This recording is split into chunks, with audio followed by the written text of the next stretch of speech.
Olá, pessoal! Sejam bem-vindos ao nosso canal. Vai ser médico ou já está na área da medicina e precisa melhorar o seu inglês técnico? No vídeo de hoje, eu quero te mostrar e te ajudar com algumas expressões que com certeza você vai usar, alguns termos, algumas expressões simples, né? Que você vai realmente precisar se você for ser médico em inglês e também se você for ao médico em inglês num outro país durante uma viagem. Então, é claro que esses são termos essenciais para quem está estudando na área da saúde ou mesmo quem quer apenas expandir o seu vocabulário. Então vamos lá, pega o seu caderninho, anote aí, porque esses são termos amplamente utilizados em contextos da medicina e entender seu significado pode facilitar muito a comunicação e o entendimento da informação de saúde, se você tiver, de repente, numa viagem internacional ou se preparando para atender alguém em inglês, porque isso pode acontecer também se você for da área de medicina. Então, se você está pronto para aprender, vamos começar. Mas é claro, antes, se você é novo por aqui, deixa eu me apresentar um pouquinho.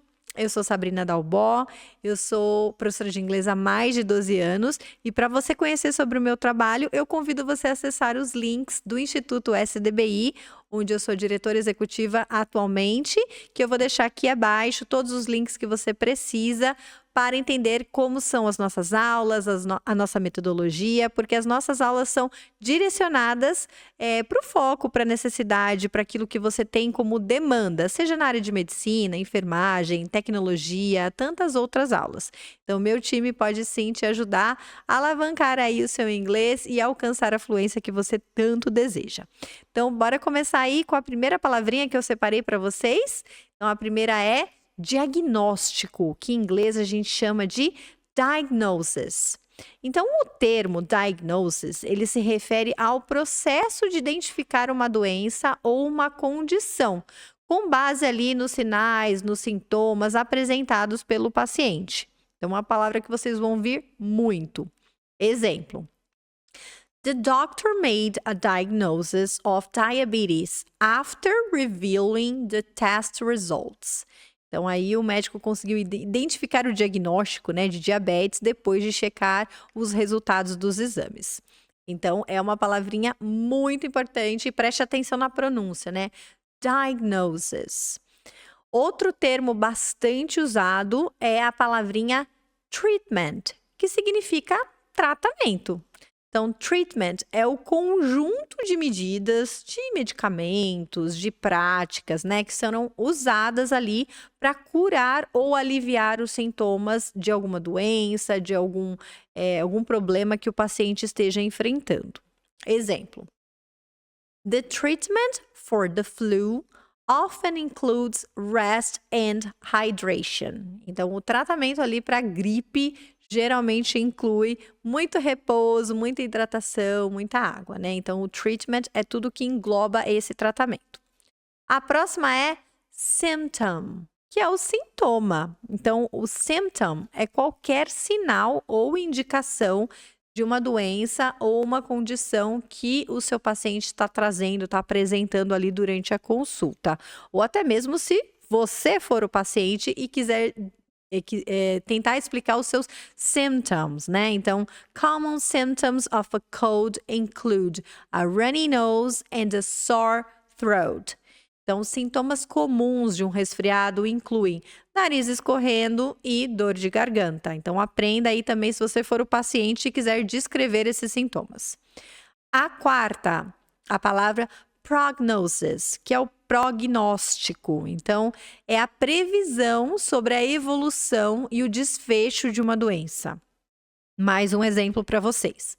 The prognosis for early stage cancer is generally more favorable. Então, um prognóstico, né, para um câncer ali no estágio inicial, ele é geralmente mais favorável. Então, descobrir quanto mais cedo, melhor.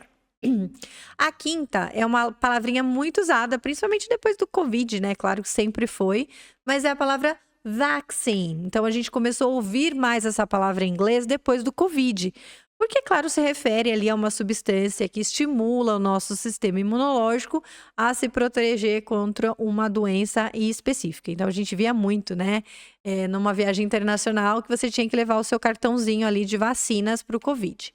Mais um exemplo aqui: getting a flu vaccine can help you prevent getting the flu. Então, tomar a vacina contra a gripe, contra o Covid, pode ajudar a prevenir essas doenças, né? Número 6. E se eu quero fazer uma plástica, por exemplo? Então, eu preciso falar de uma surgery, que é uma cirurgia. Então, surgery é um procedimento médico que envolve a manipulação física ali do paciente, né? Do corpo em si. Então, pode ser tanto estética quanto qualquer outro tipo de cirurgia. Você pode sim usar a palavra surgery, que pode até ser para tratar uma lesão, por exemplo, né? The patient underwent surgery to remove the tumor. Então, o paciente passou por uma cirurgia para a retirada de um tumor. Então, anotem aí esse verbinho também, underwent, né? Passou por uma cirurgia. A número 7 é a palavra infection, então infecção, que é o que a gente mais vê, que é onde provavelmente você vai ouvir também o termo antibiotic, né? Quando você precisa tomar um antibiótico, que refere ali àquela invasão e à multiplicação de micro-organismos patogênicos no corpo. Por exemplo, an antibiotic is often prescribed to treat a bacterial infection. Então, o antibiótico geralmente é prescrito para o tratamento de uma infecção bacteriana. Então, tanto antibiotic é uma outra palavrinha que você vai ver muito. Próxima palavra, chronic. Então, quando você tem, infelizmente, ali uma doença crônica, que ele é usado para descrever essa condição que tem uma longa duração. Então, a gente sabe que tem muitas pessoas que às vezes vão viajar, que têm doenças crônicas, que precisam levar até mesmo um receituário médico para poder entrar com medicamento em um outro país. Então, por exemplo, chronic asthma requires ongoing management and treatment. Então, a asma crônica exige gerenciamento, né, de um tratamento contínuo. Então, esse é algo muito comum que você vai ouvir também. A 9, acute. Então, agudo. Então, se você tem uma doença aguda, uma dor aguda, né, uma condição crônica que leva a uma dor aguda. Então, de repente, pode ser uma migraine. Então, quando você tem uma lesão aguda, uma dor aguda, como migraine, que é uma palavra muito comum também, enxaqueca.